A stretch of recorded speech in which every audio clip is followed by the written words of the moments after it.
فضیلت سب سے زیادہ ہے، یعنی نماز باجماعت جو نماز پڑھی جائے اس کی بے انتہا فضیلت ہے. یعنی جو لوگ فردہ نماز پڑھتے ہیں، جو اکیلے پڑھتے ہیں، گھروں میں نماز پڑھتے ہیں، اس کی اتنی فضیلت نہیں ہے جتنی نماز باجماعت پڑھنے کی فضیلت ہے. اور ہمارے یہاں تو اب نماز باجماعت پڑھنے کا حکم، اس کی فضیلت ہے، اس میں فضیلت زیادہ ہے. اور اس کے ساتھ ساتھ اب پیش نماز تو یہ حکم ہے شریعت کا کہ دیکھو جب تم نماز جماعت پڑھاؤ، نماز جماعت پڑھانے کے لیے جب کھڑے ہو تو خبردار طولانی نماز نہ پڑھانا. جماعت کی نماز جب بھی پڑھاؤ تو اسے جتنی مختصر سے مختصر پڑھ سکتے ہو اتنی مختصر پڑھانا. واجبات پہ عمل کرنا، مستحبات پہ عمل نہ کرنا. کیوں؟ کیونکہ تمہارے پیچھے جو جماعت میں کھڑے ہیں اس میں فقط نوجوان نہیں ہے، اس میں بوڑھے بھی ہیں، اور اس میں فقط بوڑھے بھی نہیں ہیں، اس میں بیمار بھی ہیں، ضعیف بھی ہیں، سارے کے سارے صحت مند نہیں ہیں. تو اب اس کے لیے یہ حکم ہے کہ جماعت جو ہے وہ جلدی سے پڑھائی جائے. نماز جماعت میں اختیار کے ساتھ پڑھائی جائے. اب آپ کے سمجھ میں آئے جو ہمارے علماء ہیں وہ جماعت کے اندر قرأت کے ساتھ کیوں نہیں پڑھتے؟ اگر قرأت کے ساتھ پڑھیں گے تو نماز طولانی ہو جاتی ہے. اس لیے ہمارے جو عالم ہیں وہ کبھی قرأت کے ساتھ نماز نہیں پڑھاتے. اس کا مطلب یہ ہے کہ اصل میں جو نماز پڑھانے کا حکم شریعت نے دیا ہے وہ صرف ہمارے یہاں ادا ہو رہا ہے. ایک صلاۃ پڑھے محمد.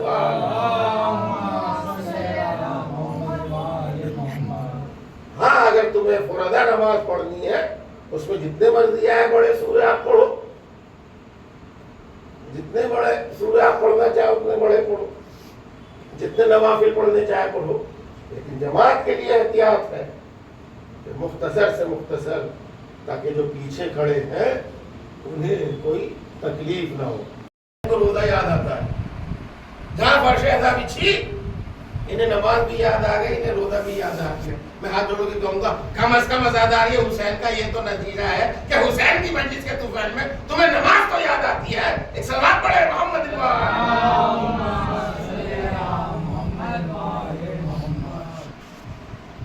یہ عجیب عجیب تنقیدیں ہیں جو کی جاتی ہیں کہ صاحب. اور یہ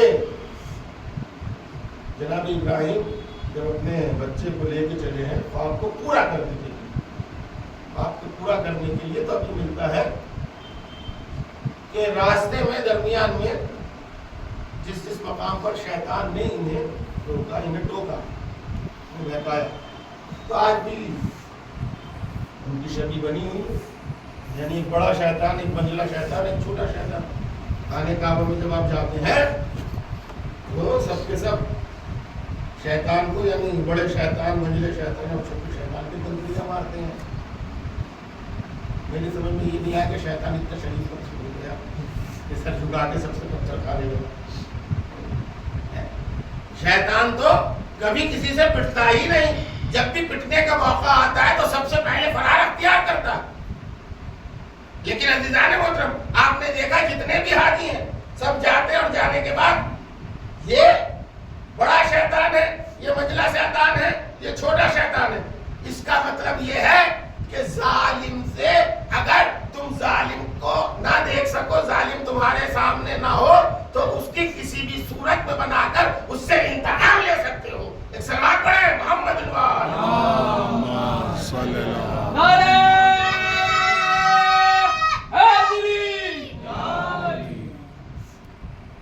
جناب بہن کا لاشا لے کر آئے اور کبھی اپنے اڑیل جوان علی اکبر کا لاشا لے کر آئے.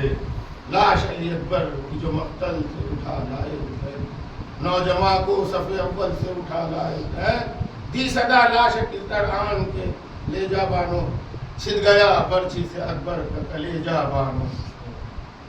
عزاداران مظلوم کربلا وہ وقت بھی آیا کہ عباس کو دونوں بازو طلب کر دیا. اور ایک وہ وقت بھی آیا امام حسین علی اصغر کو اپنے ہاتھوں کے اوپر لے کر 7 مرتبہ آگے بڑھتے ہیں. 7 مرتبہ پیچھے آتے ہیں، کر روز عاشور آپ اس عمل کو انجام دیں گے اور کہتے جاتے ہیں انا للہ و انا الیہ راجعون ردن بقضائہ و تسلیما لامرہ. 7 دفعہ آگے بڑھتے ہیں، 7 دفعہ پیچھے بڑھتے ہیں اور ایک مرتبہ اب وہاں پہنچتے ہیں جب کوئی نہیں بچا. امام حسین یکا و تنہا رہ گئے. اس خیمے میں جاتے ہیں کہ جہاں امام زین العابدین، اور ایک مرتبہ امام زین العابدین کا شانہ ہلا کے رسی سے کاٹا ہوا. ایک مرتبہ دیکھا اور دیکھنے کے بعد امام زین العابدین نے اپنے بابا کو دیکھنے کے بعد سوال کیے، کہا بابا جان میرا بھیا علی اکبر کہا بیٹے وہ شہید کر دیے، قتل کر دیے. جناب زین العابدین نے کہا میرے چچا عباس کیا ہو؟ کہا قتل کر دی. اب جناب زین العابدین جو سوال کر رہے تھے، ایک مرتبہ امام حسین نے کہا اے بیٹا سید سجاد، بس یہ سمجھو کہ مردوں میں بس میں اور تم زندہ ہو، باقی سب قتل کر دی. رادھا امامت سپرد زین العابدین کی اور اس کے بعد ایک وصیت کی، یہ بیٹا سید سجاد دیکھو جب قائد خانے سے بیاہ ہو کر مدینے جانا تو مدینے جا کر ہمارے شیعوں کو ہمارا سلام اور سلام کہنا، اور ہمارے شیعوں سے کہنا کہ جب بھی ٹھنڈا پانی پیو تو حسین کی پیاس کو یاد کر دینا. ارے حسین وہ غریب ہے کہ جسے 3 دن کا بھوکا پیاسا کربلا کے میدان میں شہید کر دیا. اجرکم اللہ. ہاں عزادارو، امام حسین ایک مرتبہ چاہتے ہیں کہ بیویوں سے رخصت کرے. امام حسین جب رخصت کے لیے آئے ہیں نا تو خیمے کے اندر نہیں گئے تھے، خیمے کے باہر سے کہتے ہیں کہ میری بہن زینب تم پر آخری سلام، اے ام کلثوم تم پر آخری سلام، اے ماں کی کنیز فضہ تم پر آخری سلام. جناب زینب نے کہا فضہ سے کہا فضہ ذرا میرے بھائی کو خیمے کے اندر تو لے کر آ. جناب فضہ امام حسین کو لائیں، شہزادی آپ کو بلاتی ہیں. امام حسین خیمے کے اندر آئے، چاروں طرف سے بیویوں نے گھیر لیا، چاروں طرف سے بیوی نے گھیر لیا. جناب زینب نے گریا کیا، جناب ام کلثوم نے، تمام بیویاں جو ہیں وہ گریا کر رہی. ایک مرتبہ جناب زینب کہتی ہے کہ بھیا اب تم بھی جا رہے ہو. بھیا میرے بابا علی مرتضیٰ اس دنیا سے گئے، مجھے تسلی تھی کہ میرا بھیا حسن اور حسین زندہ سلامت ہے، میرا بھائی عباس زندہ. حسن مجتبیٰ جب اس دنیا سے گئے میں بڑی خوش تھی کہ میرے بھی 2 بھائی زندہ ہیں. اے بھیا اب تم بھی چلے جا رہے ہو، تم بھی جا رہے ہو تو آج ہی مجھے لگتا ہے آج ہی میرے نانا رسول اللہ اس دنیا سے چلے، آج ہی میرے بابا میرے نانا رسول اللہ اس دنیا سے گئے، آج ہی میری بابا علی مرتضیٰ اس دنیا سے چلے گئے. ارے آج ہی میری ماں فاطمہ، آج ہی میرا بھیا حسن اس دنیا سے اٹھ گیا.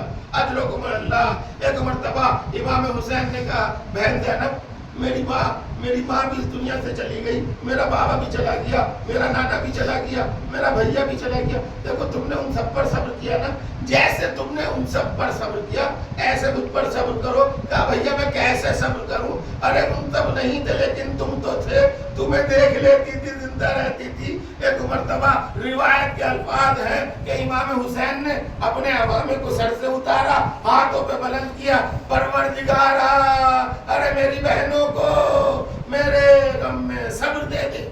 لیجیے عزادارو، ایک مرتبہ امام حسین خیام سے باہر آئے، خیمے سے باہر آئے.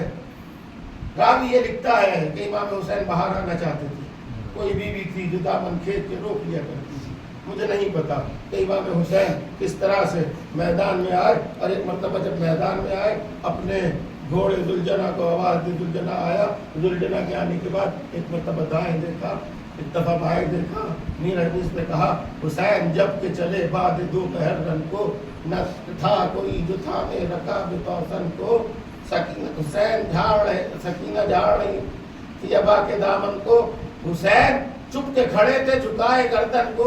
ایک مرتبہ دائیں دیکھا، کہا اے بھیا عباس ارے تمہارا بھیا حسین جا رہا ہے، اپنے باپ کو سوار نہیں کرو گے؟ اینا ولدی اکبر، اے میرے بیٹا اکبر ارے تمہارا باپ جا رہا ہے، آؤ اپنے باپ کو آ کے سوار کرو. کوئی سوار کرنے والا نہیں تھا. روایت میں ملتا ہے ایک مرتبہ خیمے کا پردہ اٹھا, ایک برقع پوش بی بی آئی, اے بھیا میں تجھے سوار کرتی ہوں. یہ کون تھی؟ جناب زینب تھی. امام حسین کو سوار کیا. امام حسین چاہتے ہیں کہ اپنے گھوڑے کو آگے بڑھائیں, جیسے ہی آگے بڑھانا چاہتے ہیں گھوڑا آگے نہیں بڑھتا. امام حسین کہتے ہیں میرے گھوڑے, ارے میں تیری آخری سواری ہوں, میرے بعد اب تجھ پہ کوئی سوار نہیں ہوگا, تھوڑی دیر کا وقت ہے, تھوڑی دیر کا کام ہے, مجھے میرے مقام تک پہنچا دے. گھوڑا آگے نہیں بڑھا. امام نے پھر کہا تو ایک مرتبہ گھوڑے نے اپنے سر سے اپنے قدموں کی طرف اشارہ کیا. اب جو دیکھا جناب سکینہ گھوڑے کے پیروں سے لپٹی ہوئی کہہ رہی ہیں اے میرے بابا کے گھوڑے, ارے میرے بابا کو لے کے بچ جا, ارے صبح سے جسے تو لے کر گیا وہ واپس نہیں آیا. ایک مرتبہ امام حسین اترے, جناب سکینہ کو گود میں لیا اور گود میں لینے کے بعد ایک مرتبہ کہتے ہیں بی بی سکینہ جاؤ دیکھو ہمیں رخصت کر دو. کہا بابا یہ بتائیے کہ جب مجھے رات کو نیند آئے گی تو میں کس کے سینے پر سوؤں گی؟ کہا بی بی ایسا کرنا سکینہ, آج سے تم اپنی ماں کے سینے پہ سونا. کہا بابا جان ماں کے سینے پہ تو علی اصغر سوتے ہیں, ہم تو ہمیشہ آپ کے سینے پہ سوتے ہیں نا, ہم آج جب آپ نہیں ہوں گے تو کس کے سینے پہ سوئیں گے؟ امام حسین کہتے ہیں اے بیٹی سکینہ آج سے دستور بدل گیا, آج سے علی اصغر ہمارے سینے پہ سوئے گا, تم اپنی ماں کے سینے پر سونا. ہاں عزادارو مجھے نہیں پتا. ایک مرتبہ امام حسین کہتے ہیں اے بیٹی سکینہ ہم بھی تو کئی روز سے پیاس ہیں. جب جناب سکینہ نے کہا بابا پیاس لگ رہی ہے, بابا میں کئی دن سے پیاسی ہوں, امام حسین کہتے ہیں کہ بیٹا ہم بھی تو کئی روز سے پیاس ہیں. اچھا میری لال سکینہ ہمیں اجازت دو, ہم تمہاری پیاس کا انتظام کرتے ہیں. لیجیے. ایک مرتبہ امام حسین چلے اور جب چلے ہیں جنگ کرتے ہوئے چلے. ایک مرتبہ عباس کے لاشے کے قریب پہنچے, کہنے لگے اے اخی عباس, اے بھیا عباس اٹھو, اپنے بھائی کی جنگ دیکھو. ایک مرتبہ علی اکبر کے لاشے کے پاس پہنچے, اے بیٹا علی اکبر ارے اپنے بابا کی جنگ دیکھو. ہاں دادارو وہ وقت بھی آیا, عصر عاشور نمودار ہوئی, الا قتل الحسین بکربلا, الا ذبح الحسین بکربلا کی صدائیں بلند ہونے لگی, سیاہ آندیاں چلی, فرات کا پانی ہے رو, انا للہ و انا الیہ راجعون.